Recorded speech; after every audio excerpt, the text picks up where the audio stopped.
I love joint practices because honestly, you pick the right selection of highlight videos and tweets and posts and just observations with your own eyes, and you can make it whatever you want it to be.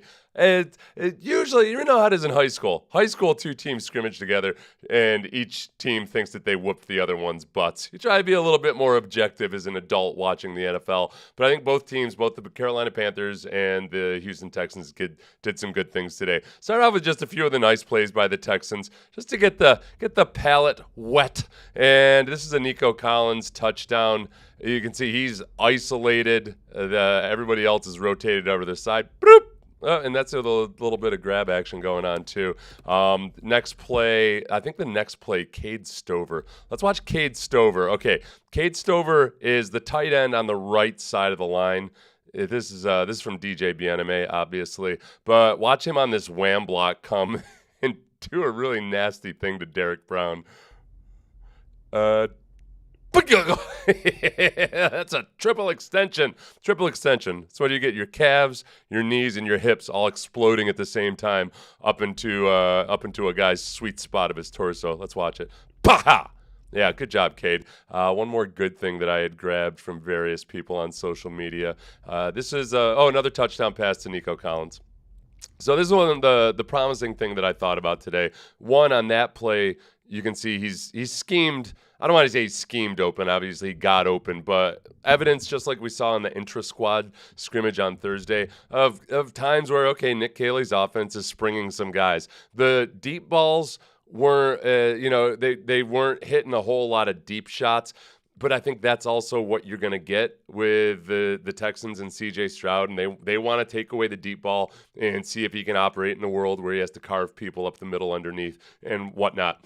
My immediate impressions after the practice, I didn't want to go live immediately because you've got the starting defense going on one field, you've got the starting offense going on the other field, and it's easy to just kind of pick and choose the plays you saw, and you don't get to see everything, and you've got this impression of how everything went that's probably a little bit askew. So good job by a lot of Texans media, Texans fans out there. I've got a couple of your quotes on here and couldn't include them all, but somebody who is a Panthers fan, I believe, who was out there said, this is my count on the Texans. Oh, no. Okay, this is Texans Jacob. Sorry, Texans Jacob. Very good resource for a lot of things Texans.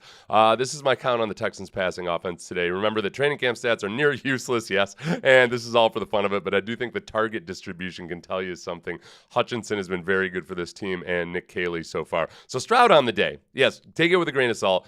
15 for 21, 4 touchdowns, 1 interceptions. Depending when you checked in on social media or when you were watching the offense versus trying to crane your neck over to watch the defense on the middle field there, you might feel like, oh, man, boy, it sounds like it's going really rough for CJ Stroud. And then other times, oh, boy, my gosh, brilliant scoring drive. They had a 2-minute touchdown drive at the end. The score was 25-21. They had to score a touchdown, obviously, and they did. That was the Braxton Berrios one where he ended up punting it into the air. But Hutchinson, 5 targets, got 7 of them. Jalen Noel, a target and a reception. Nico got 5 of the targets, 4 receptions. Schultz, Stover, Dare, Kirk, Higgins, 1 interception, 1 batted ball. All in all, I felt pretty good about it. I think if you're going in expecting high-flying explosives, that's what we saw last year is teams were going to take away the explosives for the Texans and see what CJ could do underneath in the short game, and could they run the ball. That's the part that I'm still waiting. The offensive line did not look the way that first group that played last week in the preseason game looked. They weren't getting great push. I think I turned to Paul Gallant at one point, and this is a joke and yet somehow also true. And don't get mad at me for saying this, but I genuinely said this to Paul. He laughed because he totally should have thought I was joking. But after one kind of meager gain on first down, I looked at the sticks and I'm like, well, 2nd and 8 is a lot better than what we had last year most of the time. Most of the time after they ran, it felt like most of the time after they ran on first down last year, it was 2nd and 12. And then you're extremely behind the sticks. They need to get Joe Mixon back. That's the sum total of me watching today. The offensive line is still doing a better job than they did last year in terms of allowing free runners into the backfield and just allowing stuffs in negative plays. So I'm optimistic that the offensive line, the sum total of it, can be better in the run game. I think Joe Mixon's going to be a big factor in that. Dameon Pierce was at practice, but he was wearing slides and a backpack. He might as well have been the bigger version of Bryce Young last year when he showed up at training camp wearing that backpack, and he just looked like a young lad. Another comment. Let's see. Nico, this is somebody who's a Panthers fan, I believe. Only got to see half the battle, but I'd give a very slight edge to the Texans offense. Carolina's defense did a commendable job limiting big plays through the air, especially without J.C. Horn, and competing against the run. I agree. But their pass rush was almost a non-factor, and that really showed once Stroud got into the 2-minute drill. Really diced them up late in practice. It was a nice 2-minute drill. It hit Hutchinson, hit, what was there, one to Kirk and one to Berrios. You guys probably have a better memory of it just from reading about it than I do. The one after the Hutchinson catch, that was when Dalton Schultz got into it with a few of the Panthers because somebody gave Hutchinson a pretty hard shoulder after he caught the ball. I don't know if it was worth getting in a little bit of a skirmish for, but that's the way Dalton Schultz has been operating this camp, and I'm not going to try to take the juice out of him. Jonathan Alexander, I know I've been somewhat critical of the offense. I think health will be a huge factor. One thing I'm not taking into account and should is that Joe Mixon will change a lot for this offense whenever he returns. The thing is, you can't always rely on that. Injuries happen. I agree 100%. Joe Mixon's a big part of it. And I don't know. Dameon Pierce was out there at least today. We have no clue. If I had to handicap it right now, I get, maybe I'm too scarred by the Astros. I know we've been over this before. You guys are my therapists when it comes to trying to deal with Astros injuries and mysterious Christian Harris injuries and whatnot. But I think that the Joe Mixon behind that offensive line today, I think would be a better version of the Joe Mixon we saw last year, which is to say Joe Mixon was great last year, but he had his challenges. Against that Panthers defense, which is improved. I think the Panthers as a whole are an improved team. We'll get to Bryce Young a little bit when we talk about the defense. But because it's one practice, obviously, grain of salt, et cetera, et cetera. But I think they're definitely an improved team. Sam Warren said the defense had some big turnovers, sacks, and stops, but also gave up multiple TDs and big plays in the pass game. Lots of jumping off sides and coverage penalties, too. Plenty of positives, but also plenty to clean up. I'll show you a couple of those sketchier plays. There were just a couple of them I put on here. I want you to be happy, joy. This was, no, that was Stover. I already showed you that one. You can watch the Stover one again. There we go. Oh, Tet McMillan on Stingley. Tet McMillan hit Stingley on a crosser. I didn't get to see the play live, but that was is that an 80-yarder? You guys can see it. I can't see it on my screen. Hold on a second. I don't know. It was a long touchdown reception, and then there was one more. Oh, the Xavier Legette, the contested. There were a couple of deep balls that were contested, and this is one where, this is how a 173-pound quarterback who doesn't actually have great running ability or anything gets drafted number 1 overall. I was reminded this a few times today. Man, he can throw with touch. He throws with timing. He throws with anticipation. They've got a better offensive line for him this year. They added Tet McMillan there and Xavier Legette, if he's coming into his own. I think they're going to be a better team. I don't know what the over-under is right now, but if it hasn't changed or slid at all in the last couple of weeks, I would probably take it. The other side of that coin is, all right, well, what if the Texans just aren't that good? The Texans defense, we know, last year was awesome 97% of the time, but 3% of the time they were allowing big plays. So I'm not going to a couple of the big plays today still do concern me because that was the one thing that really kept the Texans defense from being genuinely top tier, top 3 elite last year.